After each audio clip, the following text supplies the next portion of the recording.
कल 22 दिसंबर को संसद के शीतकालीन सत्र का आखिरी दिन है। दोनों ही सदनों से विपक्ष के ज्यादातर सांसद निलंबित हो चुके हैं और इसके खिलाफ वो लगातार विरोध प्रदर्शन भी कर रहे हैं। वहीं उपराष्ट्रपति जगदीप धनखड़ की मिमिक्री मामले में बीजेपी भी आक्रामक हो गई है। ऐसे में दोनों पक्ष आज संसद के बाहर सड़क पर जोर आजमाइश करते हुए आपको दिखाई देंगे।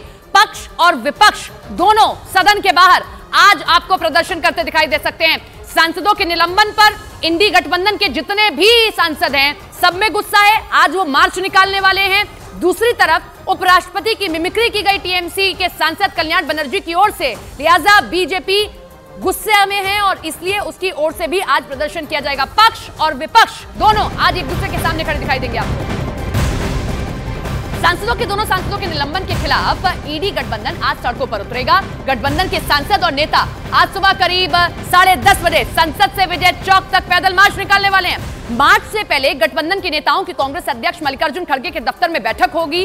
संसद के दोनों सदनों से अब तक गठबंधन के कुल 143 सांसद निलंबित हो चुके हैं। निलंबित होने वाले सांसदों में 97 सांसद लोकसभा के, जबकि 46 सांसद जो हैं वो राज्यसभा के हैं।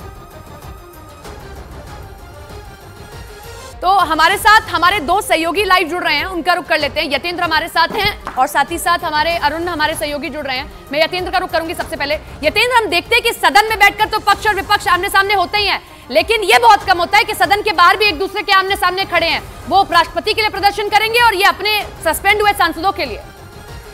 देखिए, बिल्कुल राजनीति भी इसी का नाम है कि चाहे सदन के अंदर हो या सदन के बाहर हो, राजनीतिक दल जो एक दूसरे के खिलाफ हमेशा से चुनाव लड़ते आए हैं वो सड़कों पर दिखाई देते हैं और जनता के बीच में जाने का दावा भी करते हैं, क्योंकि संसद से लेकर सड़क तक की लड़ाई, और क्योंकि लोकसभा चुनाव में अब ज़्यादा समय नहीं रह गया, उल्टी गिनती शुरू हो गई है, तो ऐसे में हर राजनीतिक दल की कोशिश रहेगी कि अब अपने मुद्दों को लेकर सड़क तक उनका संघर्ष जारी रहे। अब इसी तरह से अब आने वाले दिनों में दिखाई देगा सत्ता पक्ष और विपक्ष का टकराव लगातार दिखाई देते रहेगा। और आज भी विपक्ष जहां पैदल मार्च कर रहा है, वहीं जो सत्ता पक्ष के लोग हैं वो लगातार यही मैसेज दे रहे हैं कि जो जनता के मुद्दे हैं, जो देश हित से जुड़े हुए मुद्दे हैं, उनसे विपक्ष दूर भाग रहा है, उसमें चर्चा में भाग नहीं लेना चाहता है, और जो उनके क्रियाकलाप हैं वो संसदीय मर्यादाओं के आचरण के हित में नहीं है, उनके खिलाफ है। और शायद यही कारण है कि उनके खिलाफ सख्त कार्रवाई की गई, क्योंकि जो कार्रवाई की गई पहले ही तय किया गया था जब नए भवन में एंट्री की गई थी कि कोई भी प्ले कार्ड लेकर नहीं जाएगा, कोई भी वेल में नहीं जाएगा, जो भी विरोध है वो अपनी सीट पर खड़ा होकर विरोध करेंगे, लेकिन उन सभी वादों को तोड़ा गया। एडवाइजरी भी जारी की गई, बावजूद इसके जब दो सांसदों ने हंगामा किया तो उनको भी निलंबित कर दिया गया। अरुण भी हमारे साथ बने हुए हमारे सहयोगी।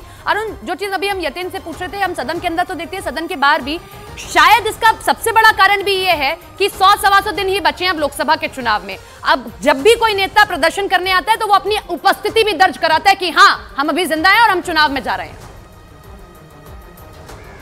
देखिए, संसद देश की सबसे बड़ी पंचायत है। लोग देखते हैं संसद की तरफ और यहाँ से राजनीतिक संदेश भी दिए जाते हैं। संसद में विधायी कार्य तो होते ही हैं, कानून तो बनते ही हैं, और कल अमित शाह ने लोकसभा से जो कानून पास करवाए हैं, आज राज्यसभा से भी वो कानून पास हो जाएंगे।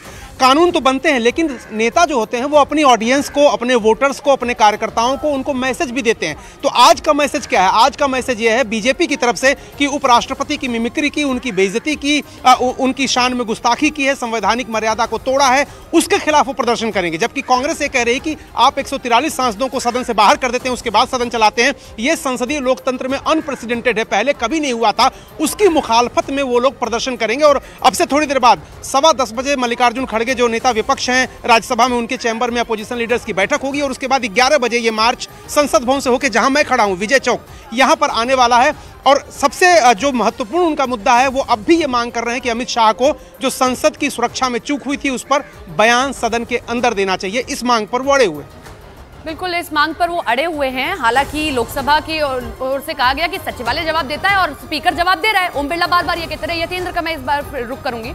यतेंद्र, देखिए, सबसे बड़ी बात यह है कि विपक्षी नेता ये कह रहे हैं कि भाई आप अपनी बात तो कह रहे हैं, चलिए हम उसको सुनेंगे, लेकिन जो 143 आपने सस्पेंड किया, आप क्या कहना चाह रहे हैं कि बिना विपक्षियों के आप कोई भी बिल पास कर लें इसलिए आप सस्पेंड कर रहे हैं? आजादी के बाद पहली बार हुआ इतना बड़ा आंकड़ा आपने सस्पेंड कर दिया?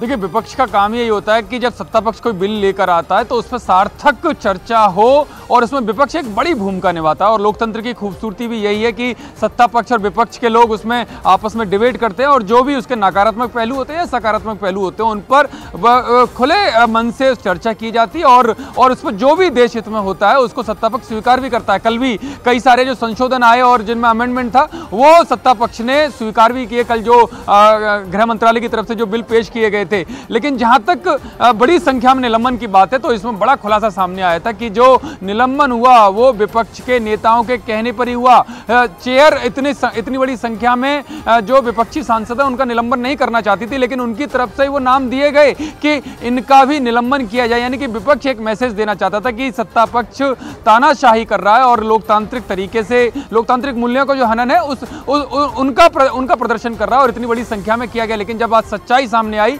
कि इतने सारे सांसदों का जो निलंबन हुआ वो विपक्ष के नेताओं के निर्देश पर ही हुआ, उनकी रिक्वेस्ट पर हुआ। उन्होंने खुद आग्रह किया कि हमारे इन सांसदों को आप निलंबित कर दीजिए। यानी कि साफ तौर पर जो लड़ाई है वो जो सामने जो दिखाई दे रही है उसकी असल सच्चाई कुछ और है। जी बहुत बहुत शुक्रिया आप दोनों का जुड़ने के लिए, तमाम जानकारी साझा करने के लिए। तो ये देख रहे थे आपके किस तरीके से आज सदन के बाहर भी पक्ष और विपक्ष आपको एक दूसरे के आमने सामने खड़े दिखाई देंगे। अब तक लोकसभा और राज्यसभा से 143 सांसदों को निलंबित किया गया।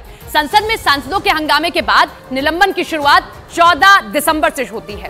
तब 14 सांसदों को निलंबित किया गया। उसके बाद 18 दिसंबर को 78 और 19 दिसंबर को 49 सांसदों को सस्पेंड कर दिया गया। अब कल फिर सदन की अवमानना के मामले में स्पीकर ने लोकसभा से 2 और विपक्षी सांसदों को निलंबित कर दिया और आंकड़ा इन 4 दिनों का मिलाकर 143 सांसदों के सस्पेंड होने का बन गया।